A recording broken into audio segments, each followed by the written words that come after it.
Assalamualaikum warahmatullahi wabarakatuh. Salam sejahtera untuk kita semua. Perkenalkan, saya Nurhadi Hamka, dosen pengampu Mata Kuliah Discourse Analysis pada program studi satu Sastra Inggris, Fakultas Ilmu Budaya, Universitas Khairun. Pada kesempatan video pembelajaran ini, saya akan membawakan salah satu topik penting dalam Mata Kuliah Discourse Analysis, yaitu Discourse, Society, and Pragmatics. Topik ini merupakan bagian dari materi inti yang diajarkan pada minggu ketiga hingga minggu kelima. Dan topik ini berperan penting sebagai dasar berpikir mahasiswa untuk memahami bagaimana bahasa tidak hanya sekedar alat komunikasi, tetapi juga bagian dari praktik sosial yang kompleks. Secara singkat, Discourse Analysis adalah salah satu mata kuliah wajib semester 5 yang dirancang untuk memperkenalkan mahasiswa pada cara-cara ilmiah dalam menganalisis bahasa dan konteksnya.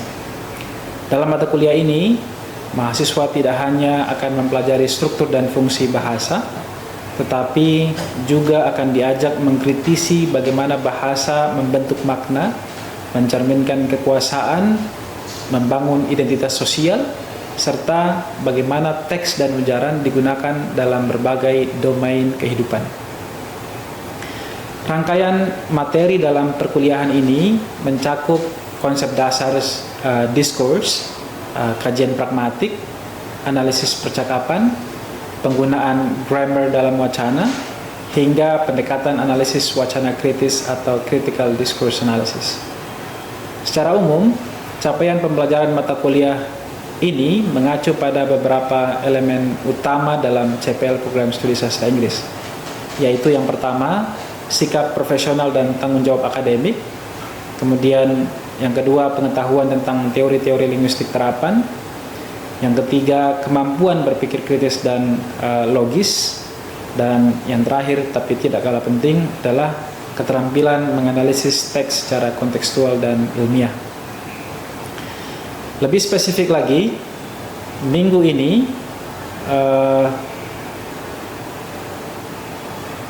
yaitu pada minggu ketiga sampai minggu kelima, mahasiswa diharapkan mampu untuk memahami perbedaan antara speech community and discourse community, itu satu. Yang kedua, menjelaskan hubungan antara bahasa, masyarakat, dan konteks.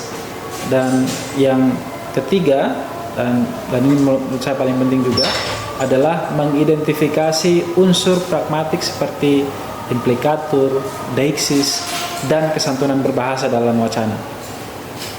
Dengan pemahaman ini, mahasiswa diharapkan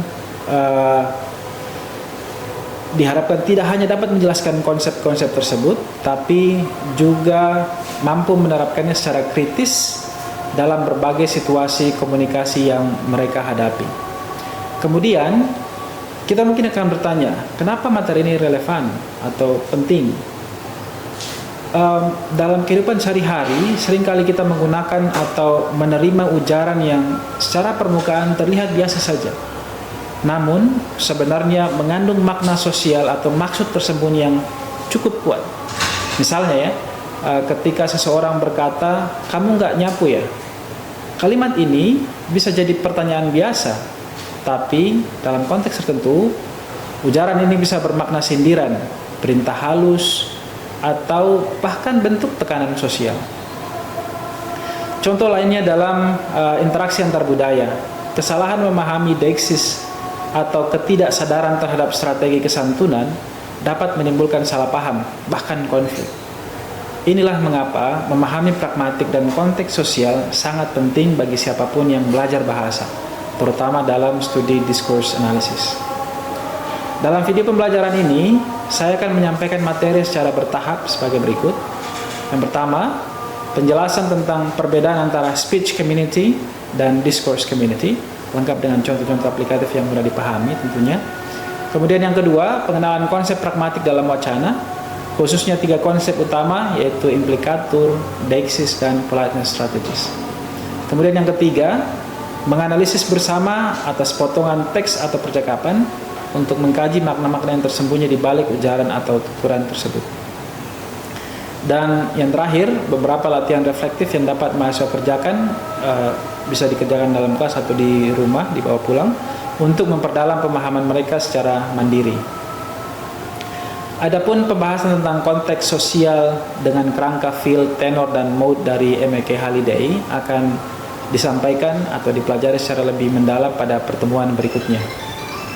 Saya berharap melalui topik ini, mahasiswa tidak hanya memahami teori tentang wacana, tapi juga memiliki kepekaan sosial terhadap bagaimana bahasa digunakan dalam kehidupan nyata, baik dalam kehidupan sehari-hari, dalam teks media, maupun dalam interaksi lintas budaya. Mari kita pelajari bagaimana bahasa mencerminkan kekuasaan, identitas, hubungan, sosial, dan bahkan ideologi, serta bagaimana kita sebagai pembelajar bahasa bisa lebih bijak dan kritis dalam menggunakan dan menganalisisnya. Selamat menyimak video pembelajaran ini, semoga bermanfaat dan membuka wawasan baru dalam memahami bahasa dalam konteks yang lebih luas.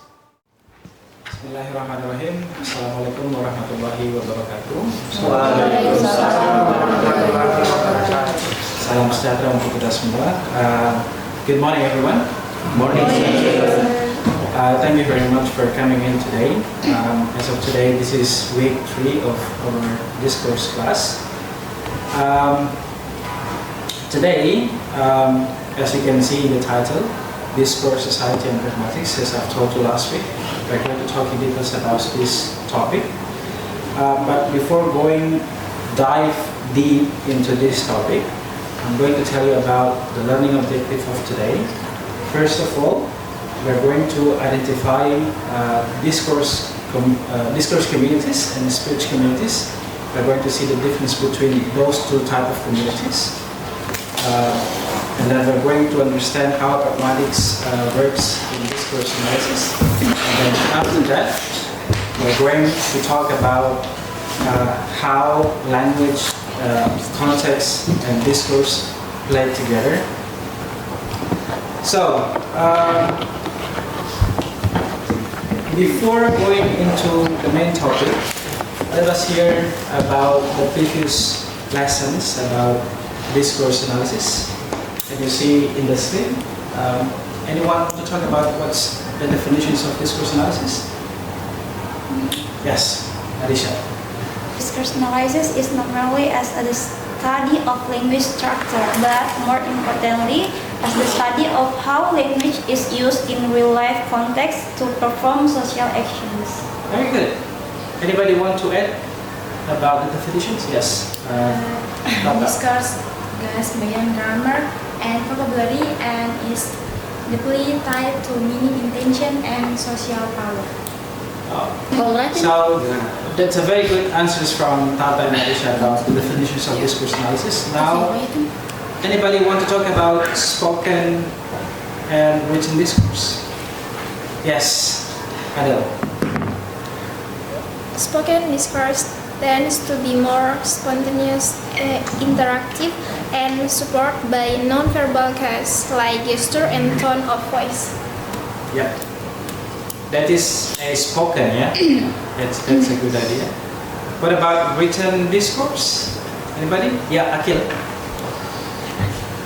Written discourse is usually more structured, permanent, and designed for an audience that is not physically present. The way we speak or write is often shaped by social rules, cultural expectation, and overpower relations. Alright, very good everyone. I can see that everybody has taken note very seriously about last week material. Alright, now, before we go into the material, I'd like you to think about these two questions, because these two questions can navigate you into the topic today. What's the difference between how you write a text message to friends versus how you write a text message to a lecture, or write an email to a lecture? Anybody has any experiences about the differences, how to change tone, something like that? Anybody? Yes, Sadu. Okay. For the first to the lecture, We have starting with an opening greeting and also using polite sentence. Okay. To frame, I can use non-formal sentence and usually use abbreviation of word. Okay, abbreviation, yeah, Yeah. and non-formal to a friend, rather Yes. a very formal one. Yes, for a friend. That's good. I pretty much agree with that. What about the second question? Do different communities have different ways of speaking, writing, or asking questions? Do different communities have a different ways of speaking, writing, or asking questions? Anybody? Akil? Yeah. All right, Akil. Because one community and another use different language styles according to the topic of discussion and the intent of the community. For example, a music community and a nature lover community definitely use different language style and intents. Okay, I think that's a good idea. Now, I want to take a look at these two terminologies or lexicons. You might find this into a specific community. Try to take a look about this, literature review, methodology, findings. In what community can you easily find this kind of terminologies? Mana? In academic community? Yes. Do you agree with me? Yes. Yes. What about donkey, ngedet, chairman? Speech community. Very good one. So, this is the definitions of discourse community, as you can read in the slide. It's actually firstly introduced by John Swells in 1990. He explained that discourse community are a group of community who share common goals and communicate through specific genres and language practices related to their activities. And this is pretty much related to a specific community that we have mentioned before, that academic community tend to use literature review, methodologies, findings. Those who work for ecological preservation tend to talk about carbon footprints, etc. There are a characteristic of a discourse community that you can see. First of all, they share a common goal. They use a specific genres like reports, emails, academic essay, and even they tend to conduct an online forums. They also have a specialized vocabulary or terminologies, lexicon, that they use to simplify the complex situations or definitions so everybody can understand and speak efficiently. They also engage in shared discursive practice to exchange knowledge, for sure. And by having these kind of things, you may observe that they have different levels of expertise. You may experience that new students have different levels of understanding of what is methodologies in research, what is literature review, compared to a senior students. They understand about methodology and literature pretty much because they are doing the research. Because of this kind of situations, they typically form functions and professions because of the needs of this kind of situations, this kind of lexicon and terminologies founded and used. Compared to this, we have speech community, introduced by Dale Himes. He explicitly explained that speech communities share the same language norms and rules, especially regarding to how and when to use language in social contexts. They also have some specific characteristics that you may notice during your observations. The first is they share a common language or dialect. Especially when you are internating, you may observe that everybody use ngana moni instead of anda, you, atau lu, gua. You may have noticed those kind of situations. They share rules for language use. For example, when to be polite, when informal language is appropriate, when formal language is inappropriate. For example, when you talk to your friends, you tend to use informal language rather than formal language, right? Yes. It's impossible when Rahmat say, Tata, apakah Anda sudah makan? It's very awkward, right? Yes. Rather than Tata, mau makan, right? That's pretty much cultural, right? And they're also often based on ethnic, geographical, and social identity, and different to discourse community. Speech community usually formed through direct social interaction and rooted in cultural or regional background. So that is speech community versus discourse community. Now we're going to look at in details about pragmatics, that the main motor of this discourse analysis. So what is pragmatic actually? Pragmatic, based on Yule, 1996, he defined that pragmatics is the study of meaning as communicated by a speaker or writer, and underline this, interpreted by a listener or reader. So there is a word interpretations. So interpret means it depends context. So highly context dependent. So pragmatics simply means it doesn't talk about what does this word mean, but rather what does the speaker really mean. Yeah. So you may notice that, for example, Rahmat say, "Have you finished your assignment?" And then Tata reply that I'm very exhausted, and she actually doesn't really answer the question, but from that kind of situation, Rahmat can conclude into an interpretation that she doesn't finish her assignment yet because she is exhausted. Alright? So pragmatics helps us understand that language is not just about words, but also about intentions, relationship, and context. So, there are actually three key concepts in pragmatics. Anybody knows about the three key concepts?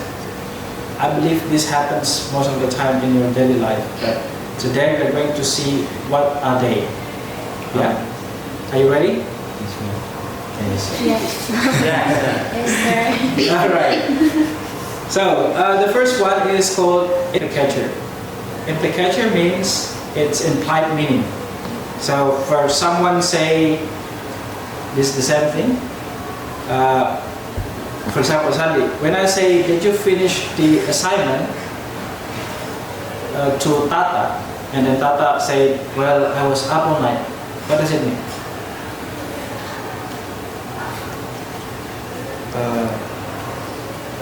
I think Tata said is not always true.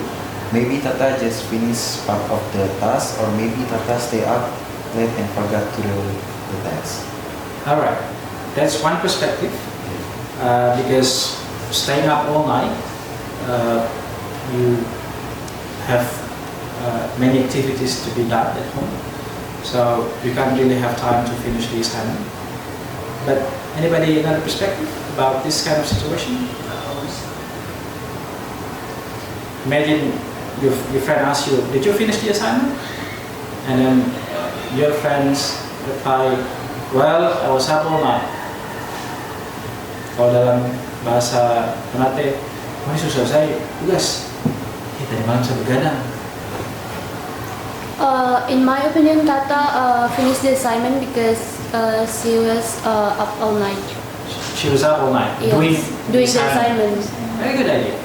So she spent her night, Yes. jadwal tidurnya untuk mengerjakan tugasnya, right? That's a good point, actually. Anybody? In my opinion, Yes. I think Tata was tired because she was up all night and she doesn't make the assignment. That's also a good point. So see, pragmatics is very context dependent.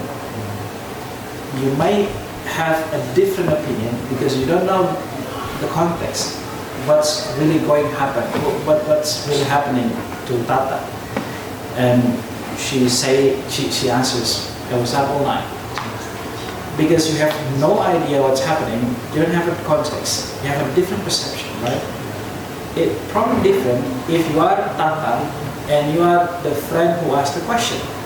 You may have the same opinion, right? Yes. Because you understand Tata's situation, that she might have another activities, she might have worked in a cafe for all night and she doesn't have time to do her assignment. Alright, now we move on into the second concept of pragmatics. I think this is also a very important one. In Pengajaran, we talk in details about the hidden meaning. Deixis, we talk a specific thing in pragmatics called the types of deixis in here that we need to understand fully. First one is person deixis, called I, you, she, we, they. Place deixis, here, there, and over there. Time deixis, now, yesterday, tomorrow, later. These deixis means every context has a different meaning of these deixis. So, for example, I'll see you there tomorrow could be different, could have a different meaning if Tata said this, I'll see you there tomorrow, into someone, and then Akil say this into another someone else, right? Because I here refer to Akil and I over there refer to Tata. So it's a very context dependent. Yeah. So it's called deixis. So when you don't have a context about a specific sentence, it's kind of difficult to understand what's the meaning of these words, what's the meaning of these utterances. Right?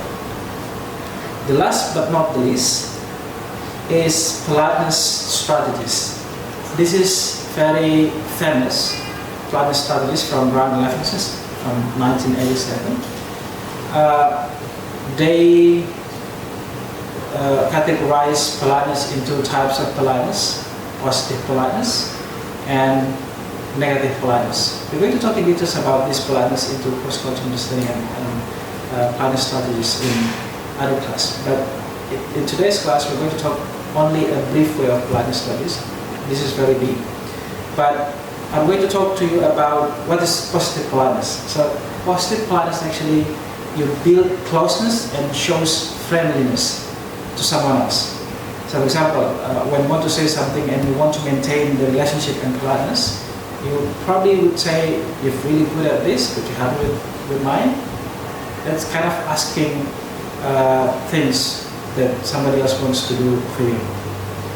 While in negative politeness, it's not actually negative politeness, negative things, as the terminology called negative politeness.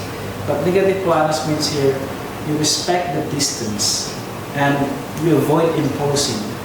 Okay? So rather than giving instruction, rather than imposing someone's territory, you try to build distance and avoid imposing. So that's called negative politeness. For example, when you want to ask a question, you may really start with, I'm sorry to bother you, but may I ask you a question? Alright, so let's do the practice. You ready? Yes. Ready? Okay. So, as you can see, the case study here, you can read in slide. Tadi kamu melihat Pak Fahmi lewat. Coba, siapa? Marsha? Apa jawabannya? Iya, dan beliau membawa tumpukan kertas tebal. So, from this kind of situations, what can you invert? What can you imply? Yes. That's right. It depends on context. Okay. In the last semester, I can see maybe Pak Fahmi bawa tumpukan kertas tebal itu hasil dari ujian semester akhir teman-teman.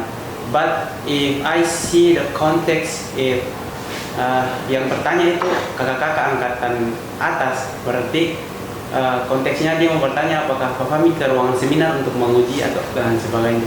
Ada semua. It's a very good point actually. So you can see here the response of B to A doesn't really actually answer the question, right? Right. But it can give you a certain meaning or hidden meaning. It's called implication, and you need context to understand that. All right. Before we finish, anybody wants to give a conclusion about what is discourse community is? Anybody? Yes. Okay. Okay, so the conclusion about discourse community. Discourse community is a group that united by shared goals, genres, and specialized language practices. And it used on academics, gamers, and activists. Anybody want to add about speech community? What is speech community? You can understand. A group connected by certain norms of language use, often set by ethnicity, geography, or social interaction. Very good one. So, in discourse community, you are united by shared goals, genres, and specialized language practices. For example, academics, gamers, activists. While in speech community, you're connected because of the shared norms of language use and often shaped by ethnicity, geography, and social interaction, of course. What about the key concept of pragmatics? Anybody? Yes, Lisha. Pragmatic helps us understand meaning in context, focusing on implicature, what is implied, no direct say, basics, words like here, you, tomorrow, that depends on the context, and the last, politeness strategies, how we maintain respect and social relationships through language. Perfect. I can see that Tata has taken notes seriously. All right. So next week, before I finish, I'd like to give you a very brief topic about what we are going to talk next week. We're going to talk in details about social context using the field tenor mode framework by M.K. Halliday. I'll give you some readings in Google Classroom, so you will be prepared in the class.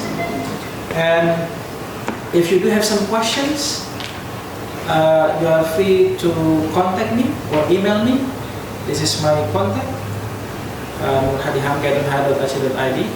Thank you very much for coming in. Thank you very much for paying attention. And Assalamualaikum warahmatullahi wabarakatuh. Itulah tadi video pembelajaran tentang discourse analysis, khususnya pada topik discourse society and pragmatics. Semoga bermanfaat. Assalamualaikum warahmatullahi wabarakatuh.